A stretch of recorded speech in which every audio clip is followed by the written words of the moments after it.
Hello students, welcome to RNS classes. आज हम class 12th के मैट्रिसेस चैप्टर के एक्सरसाइज 3.1 के क्वेश्चंस को स्टार्ट करेंगे। बहुत ही इजी एक्सरसाइज है क्लास। ये आपको अगर आपने इंट्रोडक्शन पढ़ा है तो एक्सरसाइज में कोई बहुत ज़्यादा दम नहीं है करने में। चलिए जल्दी हम इसको ख़त्म करते हैं, ठीक है। क्या लिखा है इन द मैट्रिसेस? आपको एक मैट्रिसेस दे के रखा है। अच्छा बताइए इसका ऑर्डर क्या होगा। रो कितने हैं स्टूडेंट्स इसमें? 1 2 3, तो इसके 3 रो हैं। कॉलम कितने हैं स्टूडेंट्स? 1 2 3 4, तो कितने कॉलम हुए इसके? 4। तो इसका ऑर्डर कितना है? 3x4। चलिए आपको पहला ऑप्शन क्या पूछा है students? The order of the matrix, तो आपने निकाल दिया जस्ट, ठीक है। इसका ऑर्डर कितना है? 3x4, क्योंकि इसके पास रोज कितनी थी? 3, कॉलम्स कितने थे? 4। द नंबर ऑफ एलिमेंट्स, तो नंबर ऑफ एलिमेंट्स निकालने का एक तरीका आपको पता था। नंबर ऑफ एलिमेंट्स कितने होते हैं स्टूडेंट्स? m×n, जितने रोज उतने कॉलम्स क्या कर दीजिए मल्टीप्लाई। आपको समझ आ रहा होगा, रोज इंटू कॉलम। 1 2 3 4 5 6 7 8 9 10 11 12। देखिए 3 × 4, 3 × 4 भी कितना आया? 12। तो कितने एलिमेंट्स है टोटल स्टूडेंट्स? 12 एलिमेंट्स है। थर्ड ऑप्शन क्या है? द एलिमेंट्स, आपको कौन कौन से एलिमेंट्स चाहिए? A13, A21, A33, A24 और A23, ठीक है। चलिए A31 का स्टूडेंट्स क्या मतलब आपको मैंने बताया था, element in first row third column, ठीक है। कौन सा रो? फर्स्ट, और कौन सा कॉलम? थर्ड। आपको मैं बस एक समझा रहा हूँ, वो एलिमेंट जो आपके फर्स्ट रो में हो और थर्ड कॉलम में। चलिए देखिए, फर्स्ट रो में हो और थर्ड कॉलम में हो, ये एलिमेंट है ना, फर्स्ट रो में और किस में है? Third column. तो कितना आ गया? 19। बस आपको क्या लिख देना है यहाँ पे? 19। चलिए A21 second row first column, second row first column, second row first column, कितना आ गया स्टूडेंट्स? 35। तो यहाँ कितना आ गया? 35। A33 मतलब थर्ड रो थर्ड कॉलम, ठीक है। Third row third column, third row third column में क्या था स्टूडेंट्स? -5। तो यहाँ क्या आ गया? -5 एंड सो ऑन। ये सारे क्वेश्चंस भी हो जाएंगे, ठीक है। नेक्स्ट क्वेश्चन देखते हैं स्टूडेंट्स, क्या लिखा हुआ है सेकंड क्वेश्चन।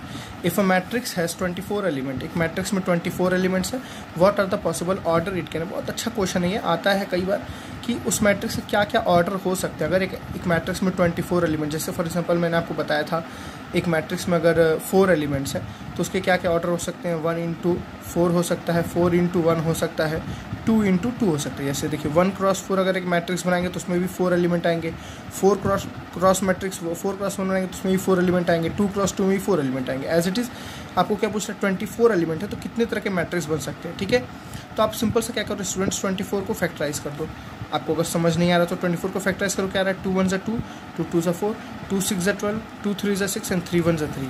आपको क्या करना है? इसके फैक्टर्स आप सारे निकालो। इसके फैक्टर्स क्या आ रहे हैं 24 के?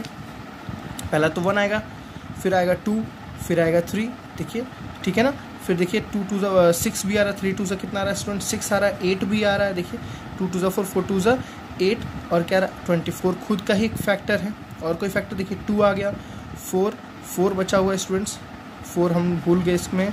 चलिए 4 भी देखिए, 2 2 = 4 हो गया, 2 3 = 6 हो गया, 8 हो गया। ये सारे इसके क्या आ गए? फैक्टर्स आ गए। सारे क्या इसके फैक्टर्स। अब आपको ऑर्डर लिखना है, कितने ऑर्डर होंगे? देखिए 1 क्रॉस, आपको बस ऐसा नंबर मल्टीप्लाई करना है कि क्या आ जाए? 24 आ जाए, ठीक है ना। तो अगर 1 × 24 लेते हैं तो ये आ सकता है, या 24×1 आ सकता है, ठीक है स्टूडेंट्स। 1×24 आ सकता है, या 24×1 आ सकता है, ठीक है। तो 1 और 24 यूज़ हो गया। अब 2 को किससे मल्टीप्लाई करेगी? 24 आ जाए। देखिए 2 को किसी ऐसे नंबर से मल्टीप्लाई करेगी 24 आ जाए, ठीक है ना। तो 12 2 = कितना होता है? 24। 12 भी एक फैक्टर होगा। 12 2 = कितना होता है? 24। तो 2×12 होगा और 12×2 भी होगा। देखिए 12×2 में भी 24 एलिमेंट्स आ रहे हैं, 2×12 में भी 24 एलिमेंट्स आ रहे हैं, ठीक है।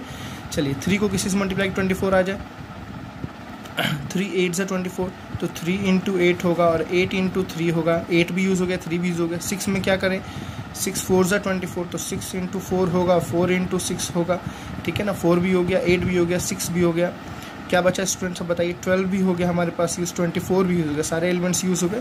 तो इतने तरह के मैट्रिसेस बन सकते हैं जिसमें कितने एलिमेंट्स होंगे? 24 एलिमेंट्स होंगे। इतने तरह के ऑर्डर्स हो सकते हैं। हम 1×24 भी बना सकते हैं। 1×24 का मतलब वो स्टूडेंट्स एक रो हुआ, 24 कॉलम हुए। तो ये कैसा मैट्रिक्स होता है? Row matrix. ऐसे मैट्रिक्स को क्या कहते हैं? Row matrix. ऐसे मैट्रिक्स को क्या कहेंगे? कॉलम, क्योंकि इसमें देखिए 24 रो होगा, एक कॉलम, तो इसको क्या कहते हैं? कॉलम मैट्रिक्स, ठीक है। आपको ये भी याद रखना है। चलिए what if it has 13 elements, अगर 13 एलिमेंट्स होगा तो क्या ऑर्डर होगा? 13, देखिए 13 जो भी प्राइम नंबर्स होते हैं स्टूडेंट्स, उसका ऑर्डर हमेशा 2 ही होता है। 1 × 13 होगा, या क्या होगा? 13 × 1, जो भी प्राइम नंबर आएंगे उनका ऑर्डर हमेशा 1 इंटू 13 या 13 इंटू 1 ही निकल सकता है। चलिए फोर्थ क्वेश्चन पे आते, क्या लिखा, कंस्ट्रक्ट 2x2 मैट्रिक्स। आपको एक 2x2 मैट्रिक्स बनाने से 2x2 मैट्रिक्स आप जानते हैं कैसा होता है, ठीक है। यहाँ आता है A11, यहाँ आता है A12, यहाँ आता है A21, यहाँ आता है 22, ठीक है। Second row first column, second row second column, first row first column, first row second column, ठीक है।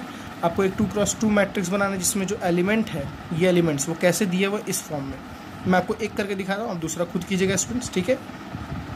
चलिए, जो आपको एलिमेंट AIJ दिया हुआ किस तरह दिया हुआ, I प्लस जे का whole square upon 2, I plus J का होल स्क्वायर अपॉन 2। तो आपको स्टूडेंट्स में करना क्या है, जैसे अगर आपको निकालना है A11, मतलब यहाँ पे कौन सा एलिमेंट आएगा, ठीक है। तो यहाँ पे देखो ध्यान से, I की वैल्यू कितनी है, this is I and this is what, J।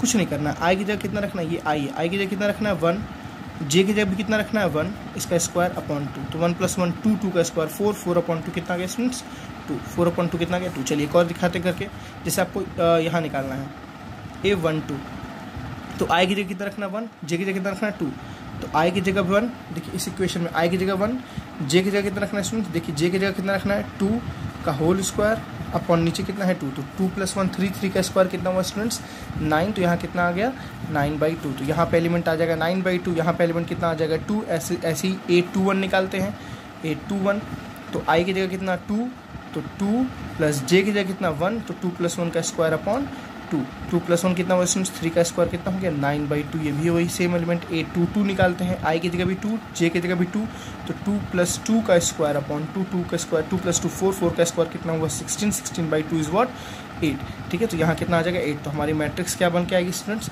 यहाँ पे हमारा पहला एलिमेंट कितना आया था 2, दूसरा एलिमेंट कितना आया था 9/2, तीसरा एलिमेंट कितना आया स्टूडेंट्स A21 9/2, और चौथा एलिमेंट कितना है स्टूडेंट्स 8। तो ये हमारी एक 2x2 मैट्रिक्स है जिसका जो हमने इसके फॉर्म में बनाया। ऐसे आप ये क्वेश्चन भी कर लेंगे, इजी है, कोई टफ क्वेश्चन नहीं है ये।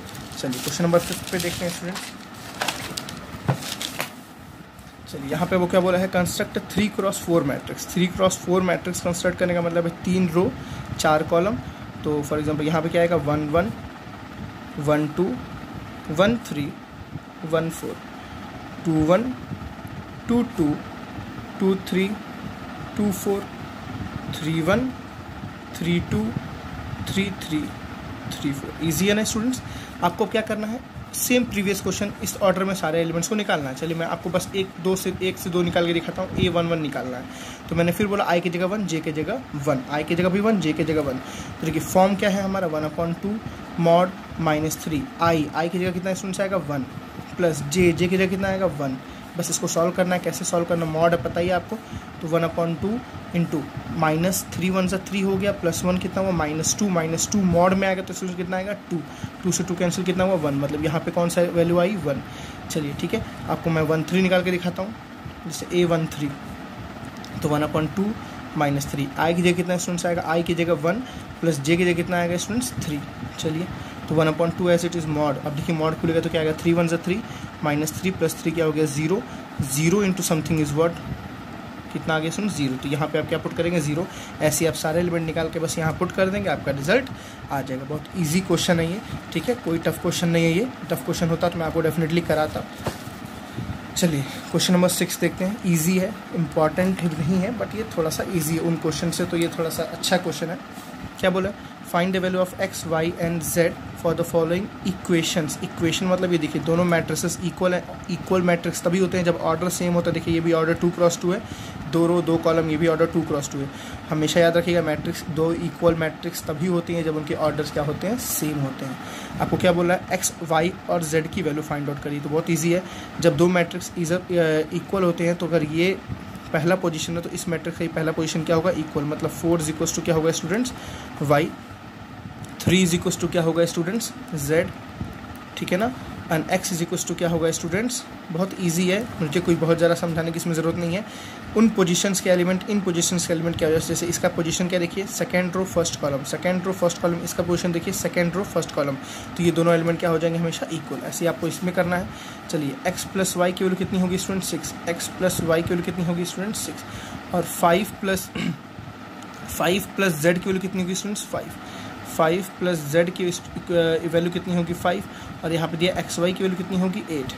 एक्स वाई की वैल्यू कितनी होगी 8। चलिए आपको अब इन तीनों को सॉल्व करके क्या निकालना है, एक्स वाई और जेड निकालना है, ठीक है। तो आपको पता होगा यहाँ से आप एक्स या यहाँ से वाई निकाल के आप यहाँ पुट कर सकते हो, ठीक है ना। यहाँ से आप एक्स वाई निकल जाएगा, तो यहाँ से जेड, जेड तो ईजी है स्टूडेंट्स। यहाँ से जेड की वैल्यू कितनी है, देखिए 5 या -5, तो जेड -5 -5 कितना हो गया 0, जेड की वैल्यू 0 आ गई। चलिए एक्स और वाई को निकालते हैं। आप दोनों इक्वेशन में से सॉल्व करिए। चलिए यहाँ से हम बोल सकते हैं x = 8/y, ठीक है ना।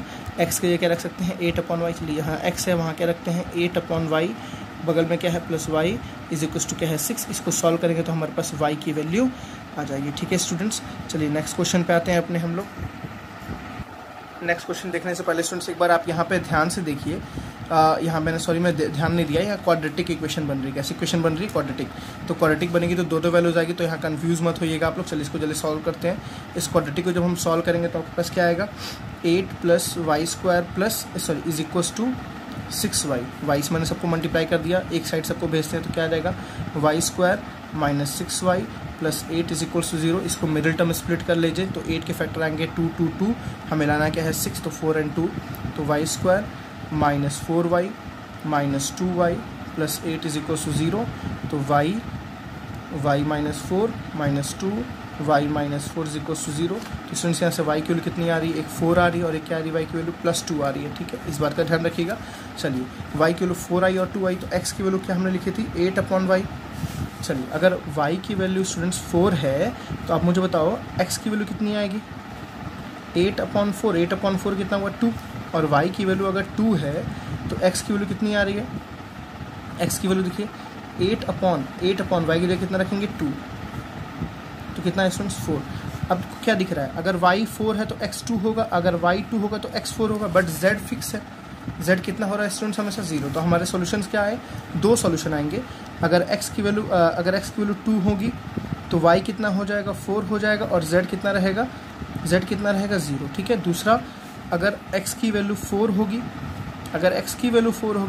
तो y कितना हो जाएगा 2 हो जाएगा, और z हमेशा कितना रहेगा स्टूडेंट्स 0। तो आपके ये दो सॉल्यूशन आएंगे, प्लीज़ इस पर ध्यान दीजिएगा।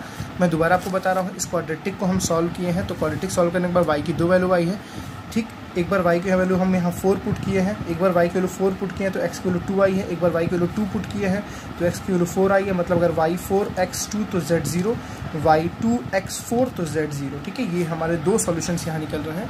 ये दोनों सॉल्यूशन इस कंडीशन को सेटिस्फाई कर सकते हैं, ठीक है। चलिए थर्ड ऑप्शन को देखते हैं, क्या लिखा है x + y + z ये कैसा मैट्रिक्स है स्टूडेंट्स, रो 3 कॉलम 1। तो 3 × 1 कैसा मैट्रिक्स होता है, कॉलम मैट्रिक्स। ये भी 3 × 1 ही होगा डेफिनेटली, जब दोनों मैट्रिक्स इक्वल हैं। हमें यहाँ x, y और z की वैल्यू निकालनी है, ठीक।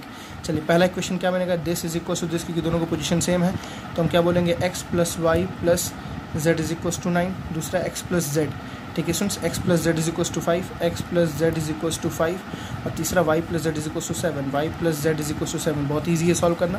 देखिए y + x + z की वैल्यू कितनी स्टूडेंट्स 5, तो जहाँ x + z की जगह अगर मैं 5 पुट कर दूंगा तो 5 प्लस क्या आ गया y = कितना आ गया 9। तो यहाँ से y की वैल्यू कितनी आ रही है स्टूडेंट्स 4, y की वैल्यू कितनी आ रही है 4, y की वैल्यू यहाँ पुट कर दीजिए, ठीक है। जैसे हम यहाँ y पुट करेंगे किसमें, y + z में, तो y की जगह कितना है 4 + z = 7, तो यहाँ z की वैल्यू कितनी आ गई स्टूडेंट्स 3, z आ गया y आ गया, तो यहाँ z पुट कीजिए किसमें x + z = 5, तो यहाँ z पुट करेंगे 3, तो x + 3 = 5, तो x = कितना आ गया स्टूडेंट्स 2, तो x = 2, y = 4 and z = 3 your result, ठीक है। नेक्स्ट क्वेश्चन देखते हैं।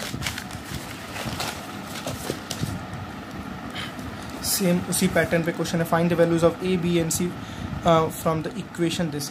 आपको a, b और c की वैल्यू बतानी है। आई थिंक ये क्वेश्चन आप कर लेंगे, मैं इक्वलिटी दिखा दे रहा हूँ।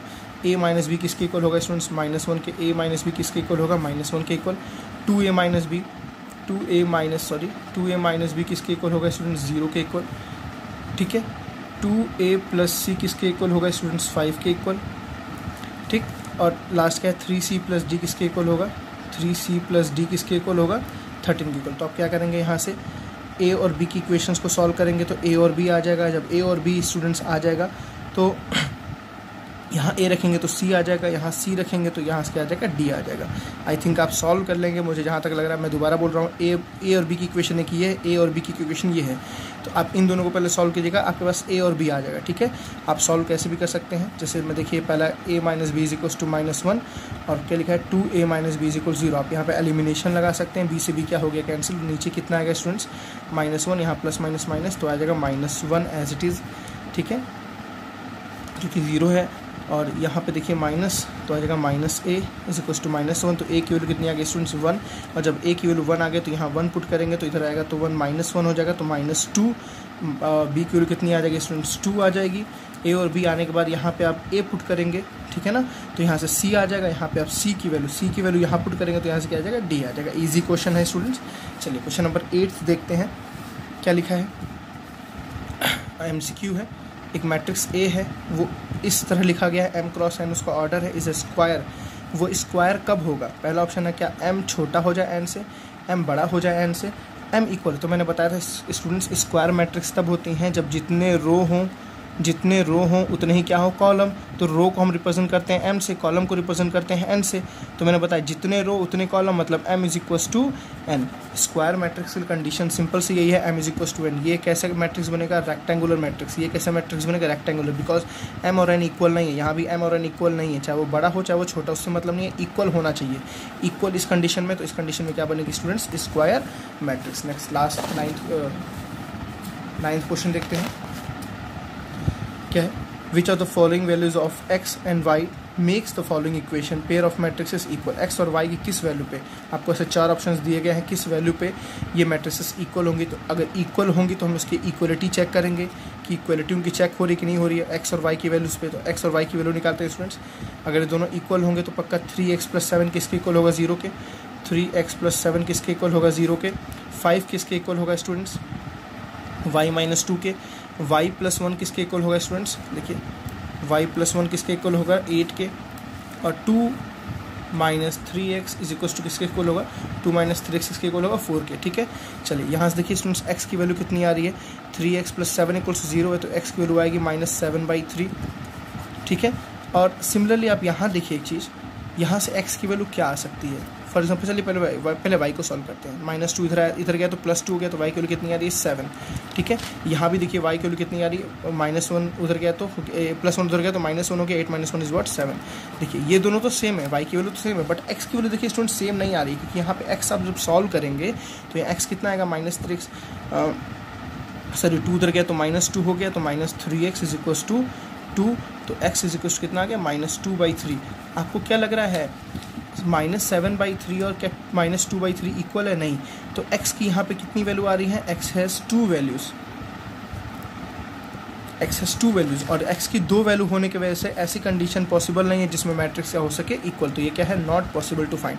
कभी भी आप याद रखिएगा, जब किसी मैट्रिक्स में 2 वैल्यूज़ एग्जिस्ट करने लगे तो वो वैसी मैट्रिक्स एग्जिस्ट नहीं करती। जैसे देखिए यहाँ पे x की एक और यहाँ भी वैल्यू ये भी शो कर रही है, ये भी शो कर रही है, तो ऐसी मैट्रिक्स एग्जिस्ट नहीं करेगी। मतलब ये एलिमेंट को हम अगर इक्वल करना चाह रहे थे तो किसी एक x की वैल्यू पे ये दोनों एलिमेंट और ये एलिमेंट इक्वल नहीं हो सकता। मैं दोबारा बोल रहा हूँ, ये एलिमेंट इक्वल कब होगा, x की -7/3 वैल्यू पे, और ये एलिमेंट इक्वल कब होगा, x की -2/3 वैल्यू पे, और x की 2 वैल्यू पे कोई एलिमेंट इक्वल नहीं हो सकते। मतलब यहाँ पे एक ही मैट्रिक्स में x की 2 वैल्यू एग्जिस्ट नहीं कर सकती। ठीक है, चलिए नेक्स्ट क्वेश्चन को देखते हैं, लास्ट क्वेश्चन।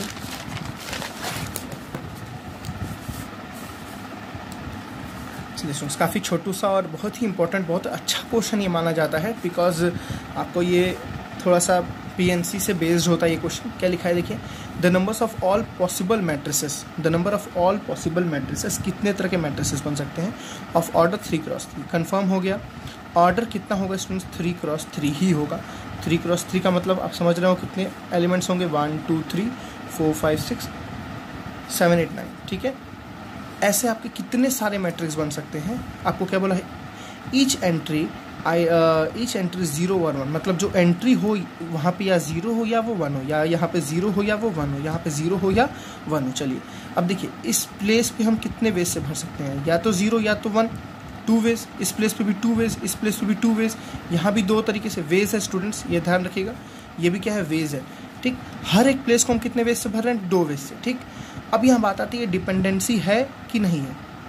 एक मुझे बात बताइए, अगर मैं बोलूँ इस मैट्रिक्स को, मैं थोड़ा सा टाइम लूँगा स्टूडेंट्स, अगर मैं बोलूँ इस मैट्रिक्स को 0 1 1 0 0 0 1 1 1, ठीक है, और इस मैट्रिक्स को 1 1 1 0 0 0 1 1 1, इन दोनों मैट्रिक्स को कंपेयर करो।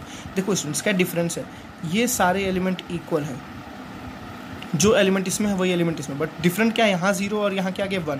तो क्या ये दोनों मैट्रिक्स इक्वल कहलाएंगी? बिल्कुल भी नहीं इक्वल कहलाएंगी, अलग अलग हो गई ना।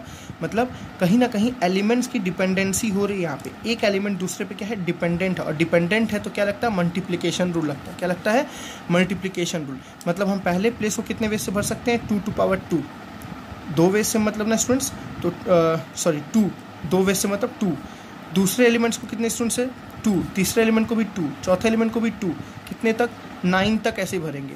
और जब डिपेंडेंसी होती है तो हमेशा क्या लगता है, प्रोडक्ट, क्या लगता है, मल्टीप्लिकेशन। जब डिपेंडेंसी होती है स्टूडेंट्स हमेशा क्या लगता है, मल्टीप्लिकेशन।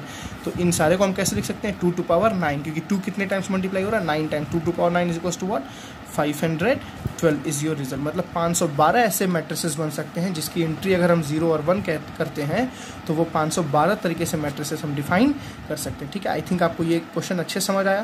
मैं दोबारा समझा रहा हूँ इसको, हम सारे एलिमेंट्स को 0 और 1 ही फिल कर रहे हैं, बट डिपेंडेंसी है इसके 1 पे कोई ना कोई असर होगा। यहाँ पे 0 डाला हमने तो यहाँ पे एक बार 1 भी डालना पड़ेगा, और यहाँ पे भी चेंजेस हो रहे हैं, इसके साथ इसके ऊपर भी चेंजेस हो रहे हैं, तो डिपेंडेंसी हो रही है। जहाँ डिपेंडेंसी होती है वहाँ प्रोडक्ट लगता है। आपने पीएनसी लेक्चर में, पीएनसी क्लास में अच्छे से पढ़ा होगा। So students thank you. आइए, बहुत एक्सरसाइज ईजी था। नेक्स्ट एक्सरसाइज में हम एडिशन के ऊपर बात करेंगे, ठीक है। Okay students, bye bye.